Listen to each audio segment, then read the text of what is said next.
Good morning, millennials. Welcome back to the Morning Toast. Happy Tuesday. Claude is coming to us live from the studio. It's so heartwarming to see those toasty palm leaves. Hey, Claude, how are you doing? Well, what you're seeing is the toasty palm leaves. In front of me, I'm seeing a studio that hasn't been touched in months. There are packages everywhere. It's chaos here. That's why I had to come in. We got to go through some of these boxes. Anything good? Yeah, a mattress, more Sewing Down South pillows, some copies of my book, lots of skincare, lots of different new sponsors coming on. So it's exciting. But before we get into today's show, I have 4 things to say that I actually wrote down. Wow, this better be good. The first thing is that I wanted to let everyone know that if you're coming to my shows this weekend in Boston, on Saturday and Sunday, we will be having Spritz, which is very exciting. So come Thursday. Great. Another Spritz-related announcement is if you're a California resident, we are now being sold in Bevmo locations and Total Wine. So I know a lot of the locations have received the shipments yet, and you guys have already gone. Some of them are still rolling out, so just call your local Bevmo, your local Total Wines, if you want to get Spritz in store, which is very exciting. That was 2. Okay. 3, do you remember how I was talking about like a week ago that I caught up on RuPaul's Drag Race and my favorite queen was Cornbread, which ultimately meant she was going to go home soon? Yes. I forgot to tell you that on last Friday's episode, Cornbread hurt her ankle and went home. So I literally cursed her immediately. But it's pre-filmed, so not really. And the 4th thing I have to say is I have an enormous surprise for you. For me? Is it just for me or is it for everyone? For you. Well, everyone can enjoy. Oh my God, I'm so excited. What is it? So do you remember how I called you last night and then you were like, sorry, I just woke up, I'll call you back. And then I said, no, never mind, I forgot. Yeah. Well, I didn't forget. I realized the thing I wanted to show you on air because it is a gift for you. Oh my God. Okay. I'm Ready? So excited. Yeah. Hi, Jackie. This is Colin from the Real Housewives of Salt Lake City. Claudia wanted me to tell you good luck with your pregnancy and that you're an amazing sister. She loves you so much and believes that you will be a great mom to your baby boy. I have a joke for you that I think you will thoroughly enjoy. Here's a joke. At the wedding, there are 3 rings. There's the engagement ring, the wedding ring, and the suffering. I hope you have a great day, a great year, and you will be a great mother to your baby boy. Bye! Oh my God. Now- Carlin, if Carlin says I'm going to be a great mom, then it's facts. So for those who may not be familiar, literally a month ago, I tried to get a cameo from Carlin when Jackie was really at the height of her obsession with Carlin, and it went unresponsive. And then last night, the cameo gods opened up their clouds and dropped a cameo from Carlin. Oh my God, that is so beautiful. You obviously have to send it to me. Damn, I haven't seen Carlin in a while because they've been in Zion, so she hasn't been on the show. But look at her. She's such a professional queen, like hitting all of her talking points. Ring light. Throwing in a joke. You love to see it. Yeah, so that really made my night last night, and I'm glad you didn't pick up the phone when I called because I think it's better to have shown it to you on camera. That is so sweet. I feel so thought of, and I really appreciate the gift. You know, I love our sporadic gift exchange. Mm-hmm. It's been a while since we've done it, and now it's my turn. I owe you. That is true. You do owe me, and I don't know how you're going to top a cameo from the one and only Carlin. No, that's literally an amazing idea. I don't know how I'm going to top that with a gift that you're just going to leave in the studio and never take home. I know. Also, speaking of studio, I am at the studio today, which does mean my tabletop triangle will be making many appearances. So get ready for lots of song and dance today, y'all. I'm so excited. It also means that you are filming an interview with a guest. Yeah, so I'm in studio because I'm filming an episode today that will air tomorrow we'll do a regular episode. Excuse me. So it's a guest segment. Yeah, it's a guest segment. We'll do a regular episode tomorrow, and then at the end, I'm sitting down with someone who's been highly requested on this show, and someone who I've actually never met, but I've spoken to like a bunch of times, so I'm actually excited to meet them in person, and it's going to be really exciting. Yeah, I mean, I'm so excited as a fan to watch as a fan of both of you, actually, just to watch, like, two people who I enjoy converse. It's something that I would watch on my own if I wasn't a participant in this show. And no pressure, but, like, you got to crush it. No, I know. And we also just have like a great show today because there's obviously the Fast Five. It's Dear Toasters, which is always a great day. And did you watch Summer House? I did. I caught up on Summer House last night. I'm pretty much all caught up except I didn't record the first 20 minutes of last night's episode, so I missed the response of like, are you hooking up with Kristen? So we didn't really get much. Like Craig was being a gaslighter, and like Paige was basically like, I know I can't be mad, but like I can be sad. Yeah, sure. But, like, she's doing the exact same thing with Andrea. Like, literally to a T, and Andrea's in the house. No, and she knows that. But I guess she's now discovering, like, she actually has real feelings for Craig. Totally. And I'm excited to talk about it. And so just those 20 minutes I missed, but I watched the rest of the episode, and I watched everything that I had missed previously.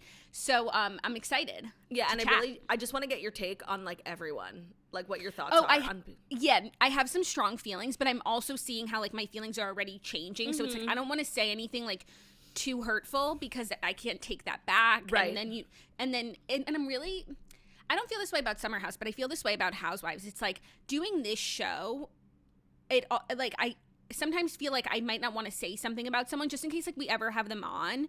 You just don't want, like, your words to come back to haunt you. And then I think we need to, like, make a pact, like, either we keep recapping and saying our truth or no Housewives come on, because it's like you don't want to say something that you'll like later regret. I want Paige on the toast, so I couldn't think of one crossword to say about Paige. Oh, me neither. Literally, can you imagine just like running around in a house full of cameras, looking as snatched as she does, like with her legs in different positions? Like, I would be so self-conscious. She's so stunning. And also, her mom gives such good advice. I was thinking, like, that is really sound, motherly, good dating advice. Yeah, except she's Team Andrea, and I can't. She doesn't know yet. She doesn't know yet.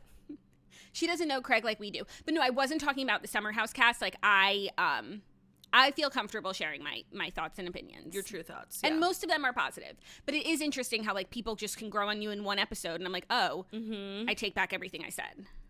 Totally. So, I guess without further ado, because we have so much to do, let's get into the Fast Five stories that you need to know before you wake up and take a bite out of your morning toast. And today's episode is brought to you by Gem. So I have taken supplements for quite some time, and I've found that either they don't work or they just kind of make me feel like worse. And that's why I love Gem, because nearly 90% of Americans are nutrient deficient. There's a massive misconception that just because you eat healthy, your body doesn't need anything extra. And our food system today is totally broken. Even if you eat a well-rounded diet, it's impossible to get all the nutrition you need. And Gem is solving this issue by filling the gaps in your diet with daily nutrition in one delicious bite. Because Gem believes in eating your vitamins because food can't fit in a pill. Gem is made up of a blend of 15 plus whole food ingredients that give you all the essential vitamins, minerals, adaptogens, superfoods, prebiotics, and probiotics to address our modern lifestyle needs and key deficiencies, helping with total mind and body support. I have found that since taking Gem, I'm really feeling like a lot of difference in my mindset and my overall fatigue, which has always been a problem. And that's always what I've turned to, like, vitamins and supplements for, but I haven't had a lot of success until Gem. Like, I feel a visible difference. I don't have, like, that 3 o'clock fog or crash. And if you want to check out Gem and try their seasonal favorite, Citrus Ginger Daily, you could try it for yourself, and we have a special offer for the Morning Toast listeners. Go to gemvitamins.com/TMT and enter code TMT at checkout for 30% off your first order. That's gemvitamins.com/TMT for 30% off your first order. Thank you, Gem, for sponsoring today's episode, and to Stamps.com. Because time is money, don't waste either with repeated trips to the post office. With Stamps.com, you can skip the trip and focus on how to make your small business to the next level. Stamps.com lets you print official postage right from your computer and saves you money in the process, so you can spend less time at the post office and more time making your customers happy. Stamps.com saves you time, money, and stress. For more than 20 years, they've been an indispensable additive for over 1 million businesses. So whether you're sending invoices, you're running a side hustle Etsy shop, or a full-blown warehouse shipping out orders, Stamps.com will make your life easier. All you need is a computer and a standard printer. You're up and running in minutes, printing official postage for any letter, any package, anywhere you want to send. Stop overpaying for shipping with Stamps.com. Sign up with promo code TOAST for a special offer that includes a 4-week trial, free postage, and a digital scale. There's no long-term commitments or contracts required. Just go to Stamps.com, click on the microphone at the top of the page, and enter code TOAST. Awesome. Okay, our first story, like, I can't believe this is news. I feel like I'm in middle school, but it's also a big deal. Pete Davidson calls Kim Kardashian his girlfriend for the first time. Pete Davidson was on People, the TV show, and when he was asked if his heightened fame had led to a more fun lifestyle, he simply responded that most of his days consist of him showing up to a set or hanging with friends or his, quote, girlfriend. He said, or if I'm off, He ran right by that word. Yep, I just either hang with my friends or chill with my girlfriend inside, so I don't do much. I mean, we have to take stock here. We have to zoom out. They have been linked since October. It is February. Like, that is a long time, and they're still together, and they're together all the time. Like, duh, they're boyfriend and girlfriend, but it's still shook-worthy to hear him say it, considering I don't think any of us thought that we would still be here 5 months later. No, and he literally swallowed the word. Like, I gotta hang out with my friends, my girlfriend. And also, there were 2 other notable things that happened from the interview. In the background, the host pointed out, was like, do you have a Kim Kardashian? You know those prayer candles where, like, yes, they're like those long, tall candles? Kim has one with her face on it, and he had one in his room, which was incredibly cute. And then also, she was asking him about Valentine's Day, and he was like, this is like the first year I think I'm, like, having a real Valentine's Day, which is so cute. How is it the first year? He always has a girlfriend. Maybe not, like, in February, because he does, like, brief stints, you know? Yeah, and I'm sure maybe he, like, is one of those boyfriend.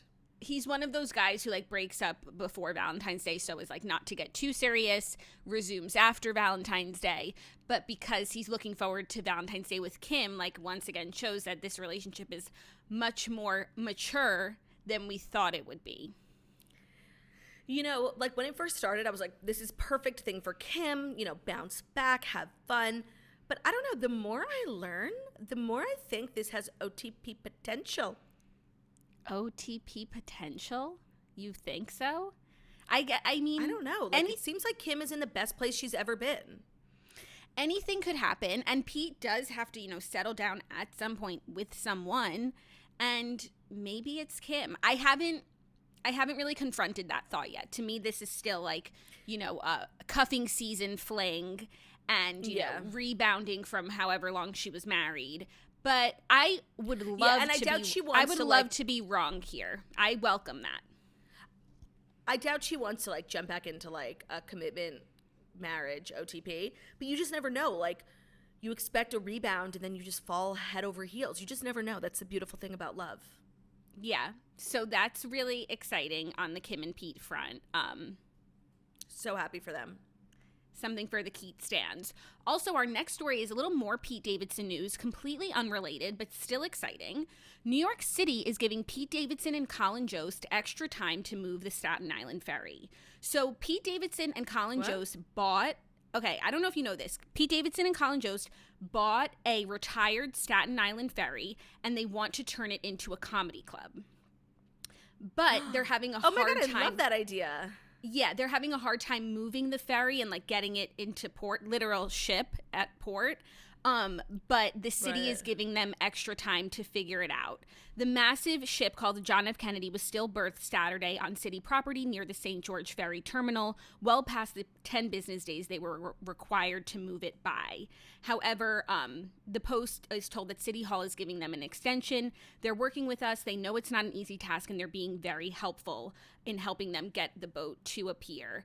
But then they're going to start a comedy club in a retired Staten Island ferry, and I just think that is so cool. No, that's a really sick idea. I love people, you know, obviously Pete Davidson is from Staten Island, and I saw people on TikTok were shook to find out that Colin Jost was from Staten Island as well. Maybe because Pete talks about it like 24/7 and Colin Jost has never mentioned it. So I guess this is what they were referring to. This is how the internet found out that Colin Jost actually was, in fact, from Staten Island. I love people who give back to their community, who want to help their cities. New York is in dire need of some new attractions. I think this is such a cool idea. I can imagine getting, like, a little nauseous. Like, you're already nervous. You're doing stand-up for the first time. You just got booked 5 minutes at the Staten Island Ferry. Stomach's in knots. You get on stage. The boat doesn't stop moving. You just puke. Yeah, but you have to think of all of these like cruise performers and stuff who perform on boats all the time. Plus the They ferry perform on is huge boats. This is a big fucking vessel. Like Okay. this isn't a little, tugboat. It's big. I'm sure you could feel like the motion of the ocean beneath you, but I don't think it'll be that crazy. It's like when you go to even when you go to like a restaurant like Grand Banks, you know that place where it's like a boat. On the boat. This is so much bigger Better than that. Yeah. No, Yeah, and it's people go very there cool. willingly. People go there of their own volition. So They do. I think this is such a cool idea. yeah, me too. And just the idea of thinking about like Pete, Colin, Kim, ScarJo, like taking in an evening of comedy on a retired Staten Island ferry is the sort of dreams that I didn't even know that I had. And you know what? This is from a business perspective, like really a no-brainer, because I can't imagine they're going to have a shortage of comedians who would love to do shows there. I mean, up-and-comers, of course, because you want to be seen by Colin Jost, who writes for SNL, and Pete Davidson. But then also, like, they have so many comedian friends. Like, this is going to be a pop-in destination. They want to park it in Staten Island? No, just appear in the city. They need to find like, a home for it. But they also they're having a harder time moving it from where it is right now. It like is going to cost a lot of money and a lot of manpower. Doesn't the boat just need to like put it into drive? That would make sense, but It's maybe in the water and it's a boat? Where are the keys? What's so difficult? I'm not understanding. Put the sail up and go. That is so funny. Maybe it's like broken. Maybe it's broken and that's why They have it's to tow it. retired. Yeah, Maybe. exactly. They do have to tow it, but that's really a good idea. Something worth thinking about. Something to think about for sure. I mean, who knows? Maybe this will become like the premier comedy spot in town and like you'll be able to see Not Like Other Girls there. Oh my God, I would love to. I would be honored to, humbled to. I think this is such a cool idea. This is so unique. I can't think of anyone doing. It's so them because Pete is so Staten Island and they're so comedy. And I just think it's great. I think it's going to be giving Comedy Cellar a run for their money. Yeah. No, and I think there's never enough comedy in Never. People like love a night out. I think this is just a great idea by all accounts, and I hope I step foot in there one day. Even though I'm probably support.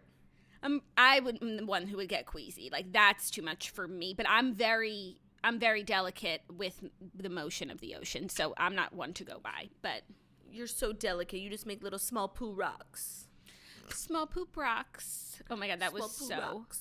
fucking funny yesterday. If you haven't listened to yesterday's episode, we hit off our inaugural segment. No. Yeah, sure. We launched. Inaugural. Okay, whatever. We have a new segment on Mondays called Unburden Yourselves.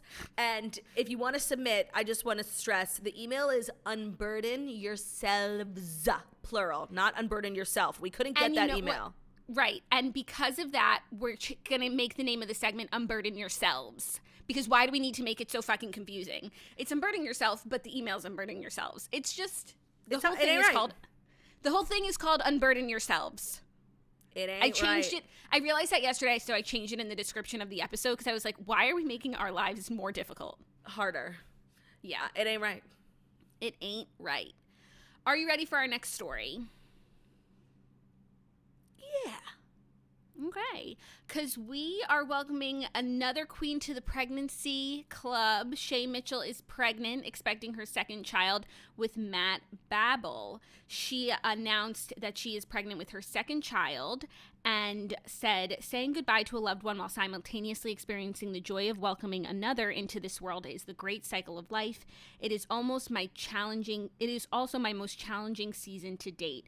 She said her grandmother had passed away last week, so she's, these two things are happening at the same time. It's a lot emotionally, but we are very excited for her. She's so premium. Like, everything she puts out is just, like, gorgeous, stunning, perfect. This photo shoot she had was chef's kiss impeccable, just, like, gorgeousness. But I love to talk. Excuse me, hold on. I have to sneeze. I'm going on mute. Oh, I love that I can mute myself. Totally. Talking about Shay Mitchell, like, really reignites my love for examining the post-life and career of all the Pretty Little Liars girls. Like, for me, and do I talk about this a lot? Is this one of my things? It's not one of your things, but it's like, It's getting there? No, it's not getting there. It's just, I don't know where I would categorize it, but go off. You're very passionate. I think it's like such an interesting like Hollywood, what's it called when it's like a case study on how 4 girls can rise to fame, and then they all literally did completely different things with it afterwards. And I feel like if I had to have been one of those girls, I would have wanted to be Shay Mitchell.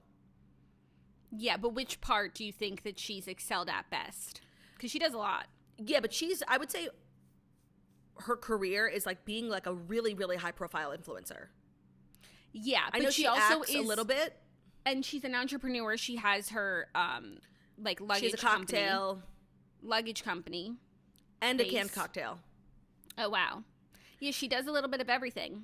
Yeah, and I think she's like did it really well. Like I remember when she was on Pretty Little Liars, especially towards the end, she was just like plugging her YouTube channel so much. And I'm like, why are you doing this? But, you know, long term, I think she has such an interesting, like well-rounded career that includes acting, but it's not the main drag. Yeah. For me, I'm more of a Lucy Hale. You know, I would have pivoted towards Hallmark movies and the CW and influencing as well. Also good. And then Troy and Belisario very much went like the activist route. I know she's like a big activist, especially on social media. And Ashley Benson just kind of went like the socialite route. Like she doesn't really like do anything, but she's still really famous. Yeah. And Troyan, like whatever she did, she ended up at the royal wedding. And so... She also made a really good marriage. Like I think they have a good marriage. I think they love each other very much. And he also got her invited to the royal wedding, and that is truly a match made in heaven. Yeah. So it all has its pros and cons. It all worked out. It did. It really did. Well, I'm happy for Shay Mitchell. Another one added to the club as you know, the club shrinks and it grows at the same time. Kylie's now, you know, in the postpartum club, but now we have Shay. So it's still exciting, though. I do feel like less of a kinship to just because I'm like so you're almost pregnant. there. Like yeah, you're not really in the club anymore. No, I'm in the club. I'm as clubby as you're as clubby as they come. Yeah. How are you doing, by the way? I'm doing good. I can't believe you're still here. I know. The struggle is real. Like for the past month, I've been like mornings are my favorite. Yeah. Now. I still love like doing the toast like once we're into the toast, but like just even getting ready. It's not like I'm sleeping so well, but it's like just having to wake up and then get out of bed as opposed to like lay there, even though I do need to get up because I do need to pee. It's just like I'm physically more exhausted. Like everything hurts. It's so crazy. Like I'm just constantly, every time I move a muscle, I'm like, like everything comes with a soundtrack. I feel like you've set a really bad precedent here at the Morning Toast. This is our first, you know, maternity leave. And I just feel like you've set a bad precedent. Like you should have been gone months ago. And I just want to say, like, I will not be doing what you did. That is fine. Everyone is different. And whatever you need to do, you'll need to do. That's completely fine. And I'm just doing like whatever I can. But I also know it's nice to know that, like, you know, you have given me a lot of flexibility, though I have not opted to take it. But I do feel very much accommodated here at the Morning Toast with our pre and postpartum policies. Schedule. Yeah. Good. Yeah. We are a company that supports pregnant women. We are. Don't get it twisted. Are you ready for our next story, which our fourth and fifth stories actually go together, and they're kind of like iconic? Great. Well, maybe it'd be a great time for me to tell you about Noom before we jump into the dual stories. Yes, please do. All right, you guys, Noom is unlike other restrictive diets, workout programs, because Noom Weight uses psychology to empower you with practical knowledge and skills you need to build smarter, more sustainable, long-term habits and behaviors. Their psychology approach is based on scientifically proven principles like cognitive behavioral therapy, which helps people better understand their relationship with food and why they eat the way that they do. Noom doesn't believe in restricting what you can or can't eat. Instead, Noom will give you the knowledge and wisdom you need to make informed choices that not only fit your lifestyle, but also help you reach your goals. Because you're the boss and you decide how Noom Weight fits into your life, not the other way around. 5, 10, or 15 minutes a day, however much time you want to spend on the app is totally up to you. And there's good science behind Noom, you guys. More than 75% of users have completed the program. I know, Jackie, you had a lot of success with Noom, obviously, before you got pregnant. Yes, I love Noom. I think it's like the perfect friend and companion when you are trying to set goals, reach your goals, whatever they might be, big or small. Sometimes it's just a lifestyle change. Sometimes it's just knowing what you're putting into your body just to like have a at a glance view of it. And Noom makes all of that so easy. I'm actually feeling very prepared for the next few months, knowing that like I have Noom on my side, because they really take a lot of the guesswork and the guesswork out of, you know, trying to change your lifestyle, but also they add the accountability that can be sometimes like it's hard enough doing the work, let alone like keeping yourself accountable. So Noom is wonderful for that. Sign up for your trial and get psychology-based support and motivation to reach your goals at Noom, NOOM.com/toast. That's NOOM.com/toast to sign up for your trial. Thank you, Claudia. Now, our fourth and fifth stories, we'll go with the fourth and then the fifth, because that's how, you know, numbers work. But we have Oscar nominations and we have Razzie nominations today. So, woohoo! I'm ready for number 5. I know, me too. But let's just go through the Oscar nominations also to see if there's any crossover, something that's nominated for an Oscar and a Razzie. That's always so funny when that happens. Or like an actor or actress who's nominated in one movie for an Oscar and in another for a Razzie. The Razzies are so shady. Like, I didn't know that they released their nominations the same day as the Oscars. Like, that is peak comedy. Everything about the Razzies are iconic, and I think it's like a dream of ours to host the Razzies more so than the Oscars. If the Razzies are listening, like we love ready. everything that you do year after year. You never disappoint. Okay, never. So here are the Oscar nominations for the big categories, okay? Best Picture. We have Belfast, Coda, Don't Look Up, Drive My Car, Dune, King Richard, Licorice Pizza, Nightmare Alley, The Power of the Dog, West Side Story. Okay, 1,000 movies. 1,000 movies. I have not seen one of them. Me neither. And what's notably missing is House of Gucci. Yes, and Lady Gaga did not get the nomination either for Best Actress, and I think, you know, her fans are quaking, but I haven't seen it yet, so I can't say. But Me neither. The reviews and the trailer, like, didn't look promising. Anyways, let's continue on. Best Actress. Jessica Chastain, The Eyes of Tammy Faye, Olivia Colman, The Lost Daughter, Penelope Cruz, Parallel Mothers, Nicole Kidman, Being the Ricardos, Kristen Stewart, Spencer. All right, still no House of Gucci. I haven't seen any of these movies. I love Nicole Kidman. I love Penelope Cruz. I'm happy for everyone. I've never seen it. I love Olivia Colman. I hope they all win. Oh, and Kristen Stewart, this is her first Oscar nomination, right? I think so, even though she was snubbed for Twilight Breaking Dawn Part 2. Part 1 and 2. I agree. I hope she wins. I do love her, even though I also heard bad reviews about Spencer, so. Yeah. Then for Best Actor, we have Javier. No, not these days. Javier Bardem for Being the Ricardos, Benedict Cumberbatch, The Power of the Dog, Andrew Garfield, Tick, Tick, Boom, Will Smith, King Richard, Denzel Washington, The Tragedy of Macbeth. What I heard, the only thing I've heard about any of these films is that, like, Will Smith, like, put his foot in King Richard. Like, he was incredible. So he's an amazing actor. I actually am rooting for Will here. Yeah, then I'm going to scroll down. We don't need to do, like, supporting whatever. Just some other categories that I personally enjoy. Best Animated Film. I mean, I think it goes without saying it'll be Encanto, but the nominees are Encanto, Flea, Luca, The Mitchells vs. the Machines, Raya, and The Last Dragon. Luca was big, but, like, Encanto is taking the world by storm. And I know so many people message me. I know that there's a song. Bruno, no. Wait. Oh, God. We don't talk about Bruno. We don't talk about Bruno. That's the only part I know, because that's the part that went viral on TikTok. And then this song also went viral on TikTok. He saw that the man of my dreams. That's all I know. Very cool. Everyone, you don't understand, like, is like, you have to watch Encanto. There's a song about Bruno.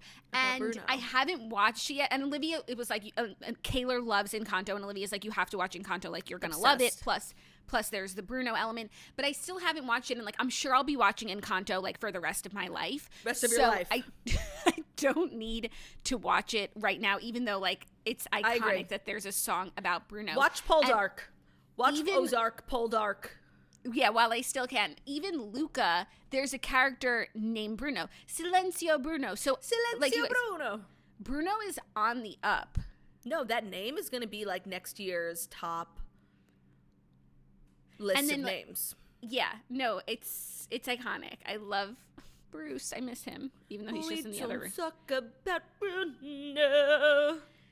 And then Best Original Song is always a fun category. We have Be Alive from King Richard by Beyonce. Dos Oruguitas from Encanto, Lin-Manuel Miranda. So We Don't Talk About Bruno was not even nominated for this category. Then we have Down to Joy from Belfast by Van Morrison. No Time to Die from No Time to Die, Billie Eilish. Somehow You Do from Four Good Days by Diane Warren. So obviously there's like it's almost like a joke now. Diane Warren is like the Leonardo DiCaprio of this category. She's nominated every single year, and I do not believe she has won once. That's crazy. I don't think that this is her year. I do think Billie Eilish will win. You think so? Yeah. I feel like Encanto might win. I honestly, I don't know enough of the songs, but like, I don't know. I honestly, I don't know, and I don't care. Especially since it's not. We don't talk about Bruno.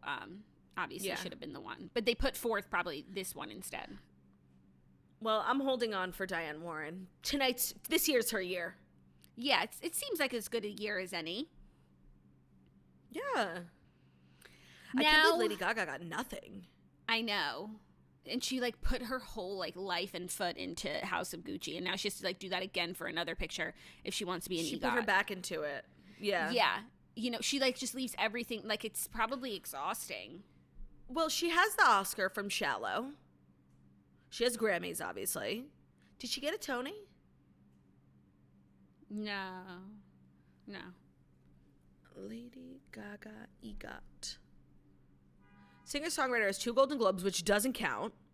No. She got those Harper's Bazaar, like, talk about giving us crap we don't need. I think she has an Emmy from American Horror Story. She does. She has an Emmy and a Grammy, multiple. 2 Golden Globes that don't count. Obviously, a million Grammys. Oscar, yes. So she just needs the Tony. Yeah, this is the only initial she hasn't touched yet. The superstar has not yet earned a Tony nomination, but we wouldn't be surprised if she brought her talents to the Broadway stage in the near future. Maybe suggest a theater adaptation of A Star is Born. Harper's Bazaar, just stick to the facts, okay? No, people have a really hard time doing that. No, everyone's got to be like a comedian, you know? Yeah, totally. Okay, but more importantly, it's time for the Razzies. Are you ready? It's the final Razzie. Do-do-do-do. Do-do-do-do-do. Do-do-do-do. Do-do-do-do-do. Give it up for the Razzies. We want to host one day. And that's a magic number. Thank you. Wonderful. Feels good to express myself. The nominees for Worst Picture are Diana the Musical, Infinite, Karen, Space Jam: A New Legacy, and The Woman in the Window. I haven't heard of really any of these. Woman in the Window is the movie that was based on the book that's like a thriller. Amy Adams is in it. I didn't hear whether it was good or bad, but apparently it was bad. And you've heard of Space Jam, obviously. Yeah, I feel like based on the titles, Diana the Musical should win. Yeah. Okay, Worst Actor, Scott Eastwood, Dangerous. That's blasphemous. No. That ain't right. Blasphemous. Roy Hartranft as Prince Charles in Diana the Musical. I think Diana the Musical might sweep this year.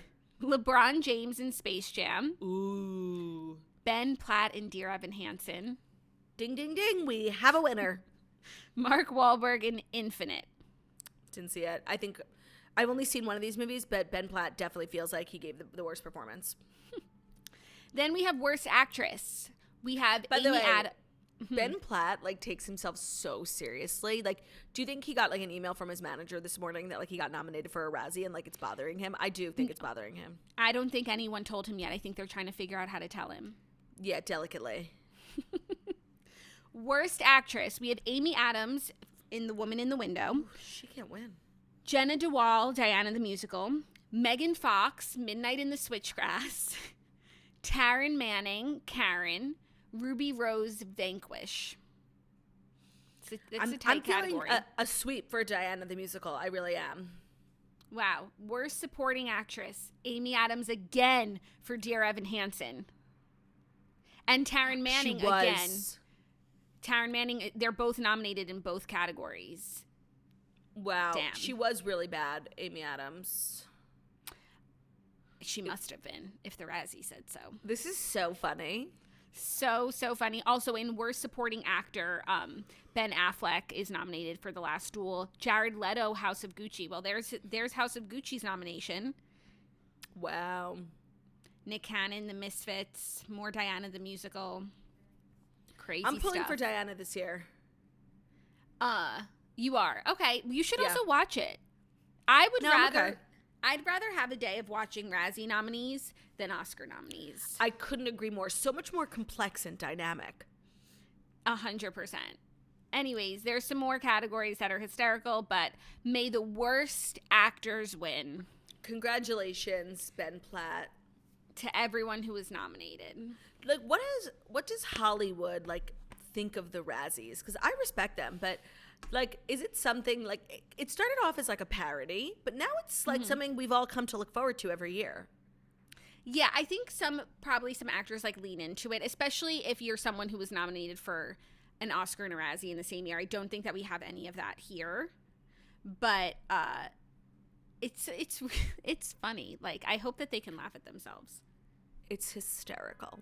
Speaking of hysterical, today's Tuesday. Tuesday is the day we do Dear Toasters, which is our advice segment. So if you ever want to write in, it's deartoasters@gmail.com, and we will do our best to guide you, in the best possible route. It's totally anonymous. So again, that's deartoasters@gmail.com. Here we go. Good morning, ladies. Here's an important fact. I'm 27, and here's my dilemma. I seem to have a type, and that seems to be 20 years older than me. My most recent exes are 45, 41, and 47. I've always found myself dating men who have daughters closer to me in age than they are. For the record, we've always become besties, and that's never been a problem. I really don't want kids of my own, so there's no issue. But I do find myself worried about 30 years from now when I'm still in my 50s and my husband is almost 80 and needs a diaper change. Of course, my poor father isn't exactly thrilled when he's meeting my new man, and they're practically the same age, and he made a comment the other day implying he really wishes I would find someone younger. My mom seems to have made peace with this, but I'm torn. I've recently tried dating a couple guys in their late 20s, early 30s, but it lasted like 2 dates because I was just not into it. I recently started talking to another guy, and of course, he's 43. And of course, I'm super into him. For the record, I'm young, hot, successful. I'm financially independent with a great career, and I've purchased multiple homes completely on my own, so I'm not after their money. I'm just into maturity. So do I keep being that girl who dates old men, or do I suck it up and lower my maximum age on Bumble? Sincerely, a toaster with salt and pepper taste. I have to say, I think there's two things here. One, I don't think there's anything wrong with dating someone older, especially you seem like your motives are totally pure. But I hear you on the being 50 and wiping your 80-year-old husband's ass. I hear you. So can we date like a 35-year-old, like 37, 38? Someone 10 years older, not 20? That way you're closer and they're still mature? That's what I was thinking too. Like, you just because like 20 years old is a lot older than you, like, doesn't mean you have to date someone your own age. And I also think you make a very good point about like being attracted to maturity. And so if you are like having good relationships, I wouldn't worry about that so much. And I also wouldn't worry about what's going down when you're 50 years old, because also when you're 50, like, everyone's mature, and then maybe it's time for you to date someone your own age at that point. So don't worry about 30 years from now. Just do what makes you happy and try and find the best connection for yourself. And maybe you could, high 30s it, find somewhere in the middle, but the heart wants what it wants, and it does sound like at the end of the day, you like who you like. Yeah. You like who you like, and your motives do sound pure, and maturity is very attractive. So I think as long as you can like see, like, it seems like you see all of the quote unquote issues and what could arise, and you're not like keeping your head down or blind to it. So I wouldn't be so worried. I mean, it's probably like a bummer for your parents. Parents, but But when you meet the right person and you bring the right person home, like, I think it won't be so difficult to convince everyone. Yeah, and I think the fact that you've come to the realization that you don't want kids, like, you're free to do literally whatever the fuck you want. And I think you should just listen to the song Who You Love by John Mayer, because it's really like, you love who you love, who you love, who you love. So whoever you're attracted to, that's who you want to be with. It's your life. Like, you got to be happy. Yeah. You know? Yeah. I think it's okay. Agreed. Next up. This sounds like a book, though, like something Colleen Hoover would write, you know? That you would read. All right. Hello. That I would read, yes. Claudia and Jackie, how you dern? I'm seeking advice about a proposal disclosure. My husband's best friend of many years and the best man in our wedding has not told us that he got engaged on New Year's Eve. Here's some context. He and my husband were very close throughout high school and college. We've met his girlfriend several times over the past 3-ish years, and we really like her. They recently moved back to our hometown where we no longer live, so there's some geographical distance between all of us. We saw them over the summer, and the best man told my husband that he had bought a ring and was waiting for the right time to propose. Well, after New Year's, I was snooping around on Instagram, and I saw through someone else that he had proposed. I thought my husband would like to hear the news that from his friend directly, so I didn't say anything, assuming that he would text him within a few days. Neither of them are very active on social media. Well, now it's been a month. I know that if I tell my husband, he'll be hurt that his best friend didn't tell him himself.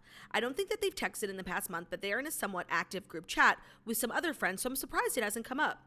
Should I just tell him and get it over with so he can congratulate the couple, or do I continue to wait it out and fake surprise when he finds out another way? Am I wrong to think that this is shady? Sincerely, the secondhand offended wife. Okay, first of all, it is shady, but it's also weird you haven't told your husband. Like, just tell him. Yeah, just tell him. Be like, oh, yeah, I was on social media. You see so-and-so got engaged. Because also, say... it's weird that he hasn't told him, but also, it's weird that he hasn't.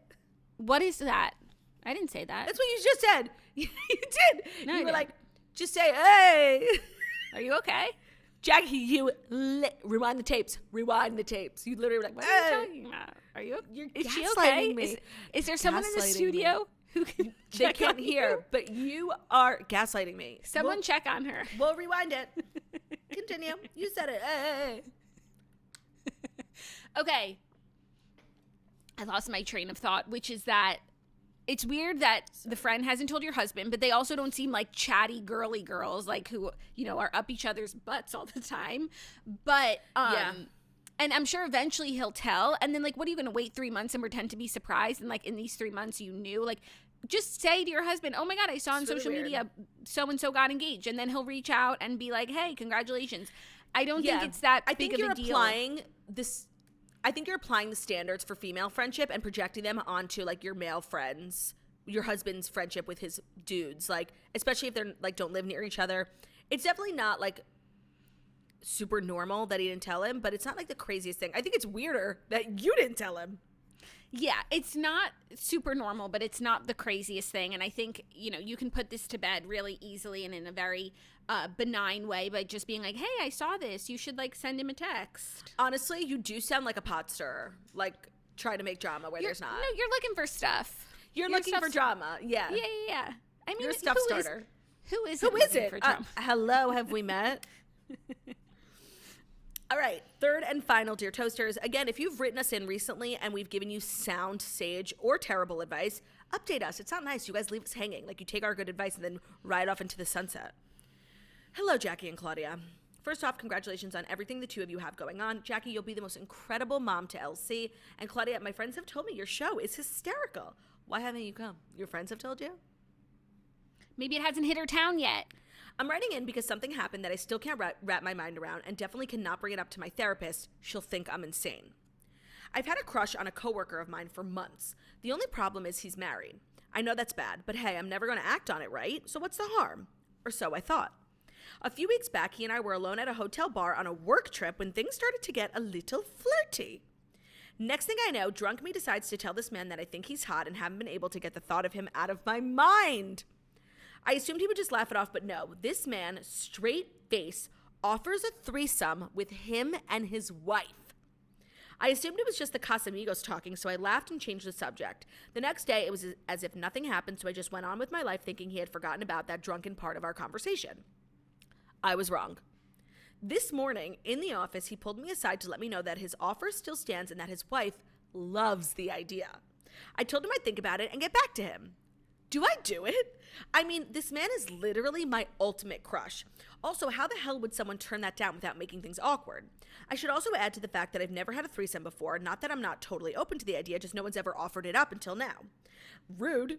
Let me know and I'll definitely report back. Oh yeah, if you don't report back on this one, I'll kill you. Sincerely, a turned on but not wanting to lose my job toaster.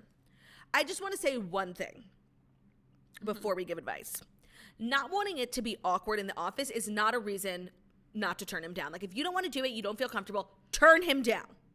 Yeah, and I spoiler alert, I think it's going to be more awkward if you do it and then go back to the office. It's awkward no matter how you slice it, but at the end of the day, do what you want to do, not because you're worried about anything. Also, you're a toaster who doesn't want to lose your job. I can't imagine how you would lose your job over this if he asked you and you're consenting. It's up to you, really. I think you should do it. I don't think you should do it. I think you should do it. You know what? There are some moments in life where you just have to do it. Do it for the plot. Do it for the story. Like, I think you sound like a fun-loving, cool gal. No. As long as everyone is consenting and everyone's been tested and you're being safe, you know what? Have a little fun. She said she's not opposed to the idea of a threesome, so, like, try it out. Life is about adventure, experience. Do it.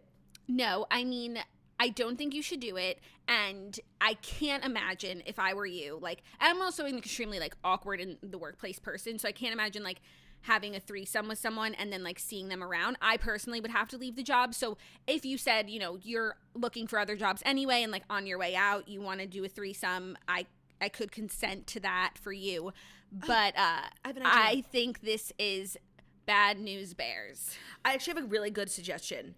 I think you should tell him that if you do want to do it, I think you should tell him, be like, I'm really down, but I think we should wait until either one of us is going to leave or get a new job until we do it. So be like, it's like a tentative yes. Be like, yes, but only when the time comes for me to leave this job or for you to leave this job, then I think we should do it, because I just don't think we should, like, set ourselves up for, like, awkward intra-office communications. So, like, it's a yes, but a hold.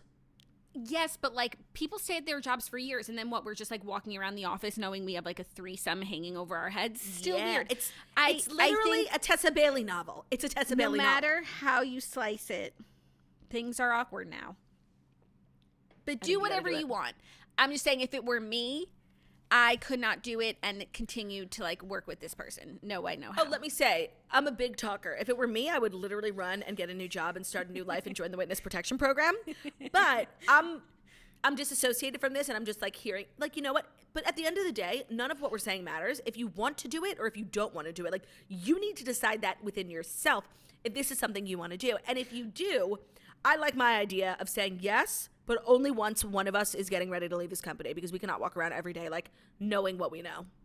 Yeah. And it sounds to me like you want to do it, but you're just worried about, like, the awkwardness that's going to happen later. And I'm here as the awkwardness on your shoulder telling you, don't fucking do it. It's not worth the big cloud of awkwardness. That's what I'm saying. Also, maybe we can have other toasters chime in who have had threesomes. Like, are they awkward? Is it something that, like, is so amazing that it'll be worth all the awkwardness, or it'll be, like, something that, like, wasn't even that great sexually, and then you have to put up with all the awkwardness in the office for the rest of your life?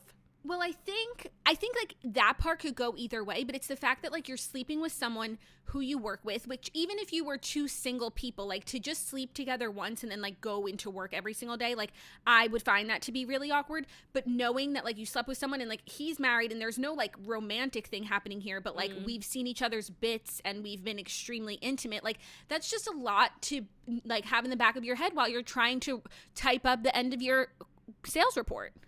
No, I agree, Jackie, but at the end of the day, like, I also think, like, maybe we're overthinking this, and, like, sometimes you just have to be crazy. Like, you know, like, crazy. And I think that this is one of those moments. I don't think we're overthinking this. I think this is big stuff. I think you should do it. I think so. But maybe I'm prude. Maybe I'm wrong. No, you're not prude. Maybe it's no big deal. It's another Tuesday. No. You're not being prude. You're being prudent, you know? Like, there's a lot to think about here, and I would love to hear other toasters chime in on what they think. That's today's podcast title, Prude versus Prudent. I agree with you. I want to hear what other people have to say, and if you've had a threesome, like, we are honestly ill-equipped to answer this, So maybe someone with more experience in the comments can let us know. So that was Dear Toasters. Yeah. Thank you to everyone who bravely wrote in. Of course, we'll be doing this after Jackie gets back from maternity leave, so that was our final one for a while. But still, if anything awkward happens to you in the next month, write us an email, deartoasters@gmail.com. Mm-hmm. And now let's do our TV recap. Our first Summer House recap, because we're both now finally fully caught up, is brought to you by BetterHelp. This podcast is sponsored by BetterHelp. You know, we talk a lot about BetterHelp on this podcast, and this month we're discussing some of the stigmas around mental health. For example, some people think that you should wait until things are unbearable to go to therapy, but that's not true. Therapy is a tool to utilize before things get worse, and it can help you avoid those lows. And a lot of us have been taught that mental health shouldn't be a part of normal life, but that's wrong too. We take care of our bodies with the gym, the doctor, and nutrition. We should be focusing on our minds just as much. And BetterHelp is customized online therapy that offers video, phone, and even live chat sessions with your therapist, so you don't have to see anyone on camera if you don't want to. It's much more affordable than in-person therapy, and you can be matched with a therapist in under 48 hours. Give it a try and see why over 2 million people have used BetterHelp online. Again, the Morning Toast listeners can get 10% off their first month at betterhelp.com/toast. That's BetterHelp.com/toast. Morning Toast listeners can get 10% off with that link. I mean, I've done therapy. If anyone who's done therapy can tell you, like, the value it has on just your overall day-to-day, all these things you're holding on to, like, let BetterHelp help you alleviate some of those, because life is hard enough. So, Jackie, okay, give me Summer House. I want to hear your, like, rundown of what you think of all the castmates. Okay, give me a name, and I will tell you my thoughts. Kyle and Amanda. Okay, so many thoughts. First of all, they are married now, and it seems like they've, like, obviously worked out what was going on while they're filming, but I am just going to try and go off of what I see on TV. And I also feel like Kyle is one of these people who, it's like, there's Kyle the person, and then there's Kyle the reality star, and I'm sure, like, you know, in the months where they're not filming, their relationship is a lot more healthier, stable, and they definitely have their issues still, like any other couple, but the show is such a big part of their life. It's such a big part of their business. And he, like, I can see how he, like, struggles to deal with all of those things. So I'm only commenting on Kyle, the reality star, because that's what I see and that's what I know. But it is painful to watch. Not only, like, is he so wrong in his mistreatment of Amanda, who is, like, the sweetest, most patient person, and, like, he's fucked up in the past, and the fact that, like, he's getting impatient that she's, like, bringing up her cheating trauma. It's like, no, that's part of the fact that she stayed with you, is that this stays with her, and this is a part of your relationship. Even taking out the cheating, if your man is staying at the bar once everybody else has left and is not coming home until 4 a.m. and he is so fucking drunk, like, cheating or otherwise, toxic. That is not fiance behavior. This man is, like, 40 years old, and I agree. It like, the alcohol is really ruining his life and his relationship, and he can't even see it. And then to come home and not even be contrite about the fact that, like, you're acting like a frat boy, but to put it on her that, like, she's overreacting, when I actually felt like she was underreacting. I wouldn't have ever I literally would have never spoken to him again, ever. Manipulative. Especially after, like, seeing his reaction. It's not like he came in and was like, oh my gosh, I'm so sorry, like, I'm not going to do it again. He came in and was being an asshole. Like, I can't believe she even puts up with that. Like, she's a much more patient person than I could be, but she also really loves him, and just walking away from the relationship isn't really an option for her, unless, like, it absolutely has to be. But it's a last resort. It's not something she's just always like, I'm gonna go. So I have a lot of respect for her, but she also, like, in these first few episodes, she just seems so sad. Like, even when she was crying on her birthday because she felt like a burden to everyone and no one wanted to celebrate her, it's like, it's weird, because being engaged is, like, supposed to be the happiest time of your life, but it's actually, like, the most stressful. It's the worst. So, like, you see this person and you're like, you don't seem happy. Why are you getting married? But it's like, it's just the worst. Like, 3 months before your wedding is just, like, and I can't imagine that on top of, you know, filming the show, like, all of the drinking culture and, like, everything that comes along with it. It's a really, like, toxic environment, and she's not a toxic person, so it's just a lot to navigate, and my heart goes out to her, but I also can see how, like, they ended up together. But while I'm watching it right now, I'm like, girl, leave. Like, but also their business is tied together. It's not that simple. Yeah. So okay, Paige and Sierra. Queens, looks, friendship, giggles, queens, positivity, queens. like Queens. the two of there. I couldn't say a bad word if I wanted to. I love their friendship. I love their style. They're both like they stay like above the drama, but they're both interesting. And I like that like they're both single and ready and willing and able to mingle. They are a joy to watch. Danielle and Lindsay. I'll start with Lindsay because everything that Lindsay does is then followed by Danielle. Literally. Lindsay is someone who like I don't feel like would be my type of person because she's very like she's a lot. She has Claire Crawley chaotic energy. She really, really does. But she also has like it seems like a very big heart, and she can be like a softie, and I feel like she tries to, especially this season, I don't know what her overall story is, but like this season, you know, knowing that last month she had a miscarriage, it's like she obviously leads with like just being fun and like I'll deal with that when it's time to deal with it, but you can tell there's like a sadness there, and I just like my heart, I want her to find happiness and joy, but just like being like, you know, I'm going to go to Mexico this week and we're going to go see the Greek next. It's just a lot. And she's not like my kind of person in general, but I'm warming up to her very quickly. Yeah. So I've watched last season and then like sporadically since the beginning, and I didn't like her in the beginning, and she's grown on me so much. She's definitely a, you know, unique, not everyone's cup of tea gal, but she's just like a fun-loving queen, and for the most part she's like a good friend to everyone, and I actually really like her now. But it did take me a little to get used to. She's just like, she's really not like other girls. I don't know who I would compare her to. She's different, so she takes a little bit, and now knowing that her and Carl are like so in love makes me so happy for both of them. And Carl, I just want to say, is like a king, and I've actually seen like past seasons where he's been like the fuckboy and like really awful behavior, and it's just like sobriety is so attractive on people, most people, like, and I'm just him like having his morning meditation and his run and like AA meetings and being sober is actually like I think a really good foil to the rest of the show, that it can be a lot to watch of like all of the drinking. There's so much alcohol consumption, and it's like, and then you forget, and it always reminds me of Jersey Shore, where it's like that's what I was just gonna say. Oh my god, the chemical effects of alcohol, like it's a lot, like the moral hangover, the anxiety that comes along with it, the things that you do that like you wouldn't have normally done.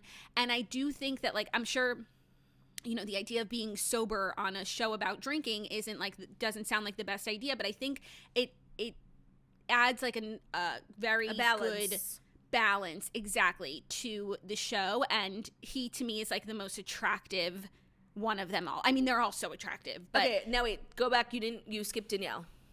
I skipped Danielle, sorry. Okay, I was trying to avoid, like, I'm not here. I'm not receiving what she's giving. No, and she just like follows Lindsay around, and she also is in love with Kyle. I don't know if anybody has realized that yet. Okay, I know when like the last time I recapped Summer House, you weren't listening because like you don't watch a show. I literally said like she's such a pick-me. Like all the girls are like fawning over Amanda, like, oh my god, are you okay? Are you gonna get married? You have this piece of paper. Like there's a lot of real shit going on, and she's like hugging Kyle at the pool. Like it's weird. Yeah, it's weird. And then also, like, even in the way she was talking about Amanda, like, at the July 4th party, Amanda was, like, you know, living her best life, dancing, whatever. And she was, like, talking about her in a way that was, like, very backhanded, you know, like, jealous. Yeah, like, just trying to make her, like, look bad, but also while not being explicitly bitchy about talking about her. It was just, I think that she is in love with Kyle, and also the stuff, like, of her relationship. It's so funny when people are, like, I mean, I guess everybody does this, but she's like, we're getting married. He's the one. You know, we've been together a year. We're living together. Things are perfect, amazing. Like, couldn't be better.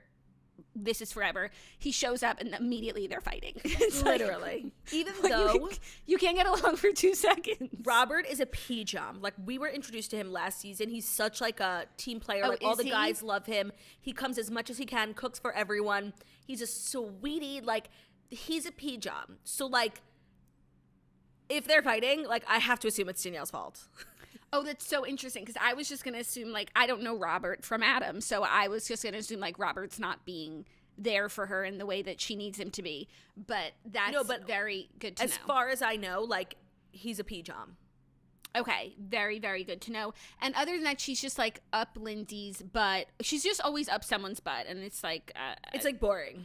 Yeah, agreed. I want to talk about Maya because she's kind of like fallen through the cracks, but I do feel like there's a lot there. And I think that she's becoming friendly with Sierra and Paige, but she does like talk to the group next week and start crying. And I don't know what she's talking about, but I kind of feel like she feels like an outsider. Like, I don't think anyone has really made like an enormous effort to get to know her or include her. And then like the final straw was when Lindsay was like, you can't come. Yeah, oh my Which God, is that so was rude. so Why would Ramona Danielle to come? Tinsley. Danielle has a boyfriend. Maya doesn't. 2 single girls going out on a Saturday night in the Hamptons. 1,000%. And where are you going that you can bring one person, but you can't bring 2 people? Also, they went to a bar, girls. Jackie. They went to the place where they were at during the day because Lindsay was going to see the bartender and he was working all night. She was like, I promise I'll come back here. So it's a public venue. Got it. I missed the first 20 minutes, so I missed that. I thought maybe she was going to like some house party or whatever. No, they went to a pool party. It was like looked so pathetic, and because they're really not allowed to film at a lot of places. So this place that they went to, I've actually been there before. It's like a restaurant, it's a hotel, and they go to the restaurant. They keep pretending it's like different places. Where is it? What is it? I think I know one of the restaurants is called something with a C. I just ate there this summer. It's like random in Southampton. But they have like a pool party and they had like a violinist. It was like very low energy and you could tell nobody was having a good time. But so they were there during the day for a pool party. Then they left and had dinner at home that Maya cooked that looked so good. And then Lindsay went back because she had been flirting with the bartender and she promised him she would come back. And so she brought Danielle, who has a boyfriend. And why can't you bring 2 people to literally a club? A public venue. Completely agreed. Now, thank you for that context. Yes, I had a lot of thoughts about Maya because in the beginning it was like she was slipping through the cracks. But then I was starting to feel like everyone on this show, has been, even if they came on last season or the season before, like they're very much a part of the cast. To bring on like one new person, I guess that other guy is new too, and well, it's happening with both of them. Like the guys, yeah, I don't know. I haven't seen one person he talk to him. Okay with it. It's like he has really sheltered himself with like his turkey and his protein and his workouts. His food shaming. Like, what the fuck was that? No, that's a whole nother conversation. But I was actually thinking, like, it must be really hard to come onto a show like this as just a completely new person and have to forge connections with everyone when everybody's already connected and they're not as they don't have it as a priority for them to like get to know you. And I feel like she's actually doing a really good job. Like she went to the brewery with that that random group of people who aren't even the friends that she came with. And I feel like even as a viewer, every week we're getting to know her more, and I'm really liking her personality. But like it's a very taxing like social experiment to come into a house in general, like a share house like this, not filmed is a lot. Yeah. Filmed is a lot. To come in with people who are all like celebrities now and best friends and like is so much. So I think she's doing a great job, but I think she's having a hard time. And if she weren't having a hard time, that would be surprising. So I think that's what she like sits the group down. I think maybe she wants to leave and then they keep her and then she ends up being like a lifelong sister. I don't know, but I think that has to be what she's talking about, because when Lindsay was just so rude, like, can I come? No. Like, excuse me. So hurtful. So hurtful. And then there's the Andrea, Craig, and Paige of it all. Obviously, Craig and Paige are so OTP. Andrea's cute, and I know he likes Paige, and I think he has good intentions, but it's just not their time. Agreed. And I mean, watching Craig and Paige roll out, it's definitely like, it's not as seamless as I thought it was going to be. It's not a fairy tale. But I mean, that's real life, so that's fine. But it really is so interesting. And how Paige like just wants to like be single, and it just has this like idea. And that's always what happens. It's like, I'm going to be single for a year. But like, what if love comes at you at 8 months, I know, but think about it. I need Paige, 4 more months. I'm thinking about it. Think about it. Your Paige, you got famous like 2-3 years ago. Like, it's really fresh. You're so stunning. You're literally like an eligible bachelorette socialite of New York. Would you want to settle down? No, you'd want to have fun for like a few years and then ultimately settle down. So I just don't think she was expecting this great love so soon after her most recent breakup. Yeah, I guess. I would love to know like more about her dating life in general. And also, it's like, when she's single during this time, is she really only seeing Craig and Andrea, or are there other people? Maybe there are people who are like even more eligible, interesting, famous than Craig even. The thing is, I love Craig. And I can't tell if Paige is only mad that he's hooking up with someone because she's famous. And isn't it interesting how they cut Cavallari out of the whole thing? They just keep calling her Kristen. Okay, so for the first 2 episodes, I was like, oh, some girl named Kristen from Charleston is in a triangle. Like, I didn't put it together for so long. No, I just thought it was like a random girl, like random. Then I put it together that it was Kristen Cavallari, and I was so shook. And it brings, well, first of all, so the question is, this whole time that they were all hanging out and like being friends and weird, like, which one of them was she hooking up with, if either? And now the answer is Craig. Is it? Yeah. Okay, but then that's so crazy because of the whole Madison LaCroix, Jay Cutler thing. It's like that was a nothing burger then. It wasn't even about Austin. No. So when all those rumors were swirling and they were all like weirdly hanging out, I just assumed it was Austin hooking up with Kristen Cavallari. Yeah. And we all did. But that's why like last week's episode was such a bombshell, because Lindsay was the one who got it out of Craig. No, it was actually Craig the whole time. But okay, when I was looking for articles this morning, I saw page 6 where Amanda Batula like did an interview where she like alluded to the fact that there's a chance that Craig is like lying about hooking up with Kristen. Yeah. Just to make Paige jealous? Yeah. Like, so that's like, a possibility too. Craig is very charming. Like, he's not conventionally like what everyone, like, he's just like different, and he's like kind of nerdy. I could see him being, by the way, I'm sitting right now with my Sewing Down South pillows. I could see like him pulling Kristen Cavallari. I could. No, me too, but it's like, did he or didn't he? And now if he's like lied about it, that's also weird. It's a very interesting dynamic. And also when Paige was like, it's not, I think if it was any other like random girl, like she doesn't know, she doesn't care. But the fact that like now she's in this public love triangle and it's like Kristen, it's just, who wants that?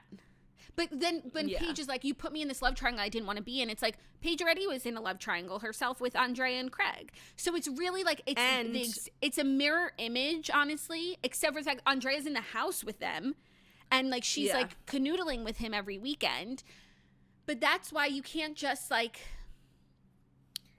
when she said, and like, it was her idea to not be exclusive. When she said, if Andrea finds out about Craig, like, that's not my problem. No, it's literally only your problem. Yours and yours only. And now it's becoming a problem. And you can't avoid, like, these things. Whatever. It's nice to know that they become a couple soon, because they go to Amanda and Kyle's wedding, like, as dates. Yeah. But then in last night's episode, like, Paige hooks up with Andrea.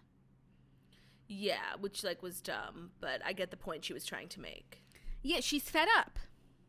Yeah, but, like, I just feel like, I don't even need to, like, nitpick this whole thing. Like, I feel peace knowing that they end up together. Like, no matter how they get there, like, I honestly don't care. Yeah, no, they are so stinking cute. I want more of the love and less of the drama, because, I mean, my ship is just So it's a good massive show, right? Yeah, it is really good, and the cast of characters are good. The house and the kitchen is so nice, and like they keep it nice and clean. And I saw the inside of the fridge, and it didn't worry me, even though Alex and all of his man meats are like coming through. They go back to the city every Sunday, and they have a cleaning service come to the house, so they could only make it so disgusting every 3 days. Yeah, no, so that works for me. And just like this man's commitment to fitness, like it is his like relationship, and he has no time for anything else, and he's gonna have to kind of boring. Loosen up. Yeah, no, he's got to loosen up. He's like married to the fitness life, and you've got like, how do you go on a date with someone even if you're like worried about getting 12 grams of protein? You know, like 100%. So honestly, now my mindset is like, I'm worried about Paige and Craig, and I'm worried about Maya. Like, I really want her to, like, I do feel bad for her. It's a hard dynamic, and I just want her to like be happy, because she seems like a really nice, cute girl. Yeah, so I'm curious to see what next week is about, and hopefully they end on a good note, and we get more Paige and Craig. He just should be on the cast. I can't deal with like, what weekend is Craig coming? Like, I agree. Craig needs to be there every weekend. Agreed. It's really crazy to see him like out of his and we said this about Winter House too, but like, I feel like on Southern Charm, he's always the butt of the joke. It's like Craig. But now, like, Craig comes to the Hamptons, and it's like, oh, my God, Craig's here. Like, this big movie star. Everything's coming up Craig. everything's always been coming up Craig. Like, lest we never forget that Craig has consistently been on the right side of history on Southern Charm. And I'm so glad that he's getting his just desserts and the justice that, like, he's been seeking now that he's able to, like, we're able to see him on a show where he's able to thrive and not be under, like, Shep and Whitney's boot. 100%. Also, it just, like, shocks me when I think back to, like, Naomi and Craig and how dearly I shipped. And now, like, Naomi is on Southern Charm again. And they are filming, or they just wrapped it. They've been filming. Naomi's there, like, Paige goes down. Like, I could see Naomi and Paige, like, being friends. And I don't think Naomi, like, would ever. No, Paige on Watch What Happens Live said that, like, while they're not, like, friends, they follow each other on Instagram, and, like, Paige thinks she's really cute. They're not, like, but this was like a couple months ago, so maybe since then they've gotten close. Yeah, it's just so crazy how things change. Yeah. You know? So we'll be adding Summer House to our weekly recaps. And tonight we've got The Real Housewives of New Jersey, second episode of the season. And it's just going to be a fabulous time full of fabulous things. And we're fabulous girls. And this was a fabulous episode. Thank you so much for listening to The Morning Toast, the Millennial Morning Show, where we deliver the fast 5 stories that you need to know every Monday through Friday on YouTube. So if you're watching this on YouTube, please feel free to subscribe and give this video a thumbs up. We're also available as a podcast anywhere podcasts can be found. So that's Spotify, iTunes, Stitcher, Public Radio, iHeartRadio, CastBox, all the places. So wherever you listen to podcasts, find us, The Morning Toast. Leave a 5-star review about how beautiful, stunning, and smart we are. Hope you guys have an amazing day. Happy Tuesday. And we'll see you tomorrow for Hump Day. Goodbye.